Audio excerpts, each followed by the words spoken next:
mufite amatariki ngo abantu bapfiraho. Showbiz yaragiye irandura, muragenda muyigira umwanda. Mwakigira badanje gute, mwabe bifi binini bute, mwakwigira abantu bafite ikintu bavuze cyane. Mumaze kubona yuko Yago yabakubita hasi mukibagirana. Hello guys, nongenda gusuje wowe ukurikiye Giro rwa.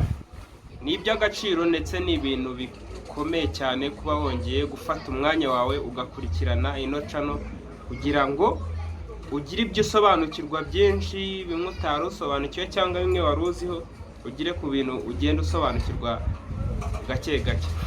So kuri uyu munsi rero ndagaruka kuri ino saga ya Yago na Sabe. Ni ibintu bishobora kuba bigiye kuba byafata umurongo, ariko ni ibintu bigiye gufata umurongo bigoranye. Bitewe n'uburyo Yago yashatse uburyo bamusabamo imbabazi, ariko urabona yuko ibintu byo gusaba imbabazi nk'uko yari yabibabwiye ntabwo bishobora gukunda. Uburyo bashyizeho bwo kuba basabana imbabazi. Uyu mukire wa Yago yahamagaye Bruce Melody, aramusobanurira, arongera ahamagara Sabe, aramusobanurira. Sabe yamubwiye ngo ibintu mushaka byo kugira ngo nsabe imbabazi kuri channel ngeyo mfata ikiganiro ngo nsabe imbabazi ntakambire Yago, ntinyamuneka mbabarira, narakoshe, nagize gutya na gutya, ibyo ngibyo ntago abishaka.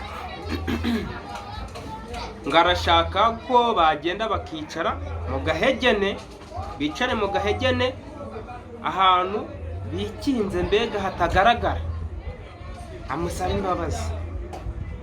Na Bruce Melody nawe rero yagize ati kugira ngo jewe mbe nasaba imbabazi Yago sinshobora kumupfukamira, niyo wagira ute sinshobora gupfukamira Yago ngo musabe imbabazi. Reka uburyo bwiza bwo kuba nasaba imbabazi Yago wanyu, Yago Punda ati ngo n'aba big energy banyu niko yavugaga, ngo nuko yaza tukajyana uyiherereye tukaganira tugasaba imbabazi cyangwa bagasabana imbabazi. Urumva so rero ni ibintu batashatse kuba bashyira ahantu hagaragara, ni ibintu bashyize mu bwihisho uko Yago yabishakaga ngo ndashaka yuko uzajya kuri YouTube channel ugansaba imbabazi, ugakora ikiganiro ugasaba imbabazi. Ibyo bamweretse yuko batagomba kubikora na gakeya, ahubwo bamubwiye ati niba nawe ushaka ko woroherwa cyangwa ngo dusabane imbabazi mbega muri rusange, ngo ngwino twicare, ngo nta kamera, nta munyamakuru, nta muntu uje kutwumviriza, dusabane imbabazi. So urumva ready ibyo Yago yashakaga ntago bishobora gukunda.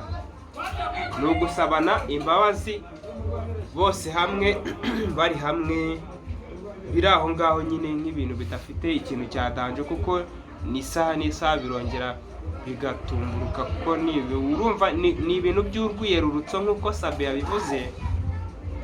Sabe yagize ati ngo nk'abagabo tugomba kwicara tukaganira nk'abagabo. Ni ibintu bidafite intuza, biri aho regerojyo, biri aho ngaho bidafite epfo na ruguru. Gusa nyine mwagira mute, mwakigira badanje gute, mwabe bifi binini bute, mwakwigira aba big fish, abantu bafite ikintu bavuze cyane. Mumaze kubona yuko Yago yabakubita hasi mukibagirana. Icyo cyo cyamaze kugaragara.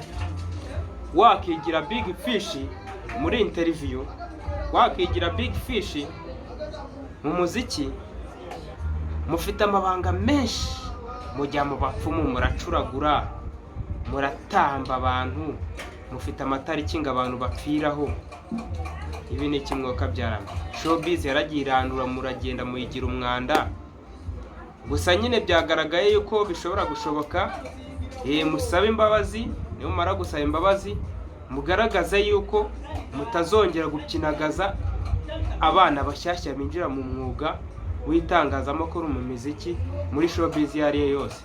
nimutongera gupyinagaza ibintu bizagenda neza kandi twese tuzaryoherwa na showbiz yacu.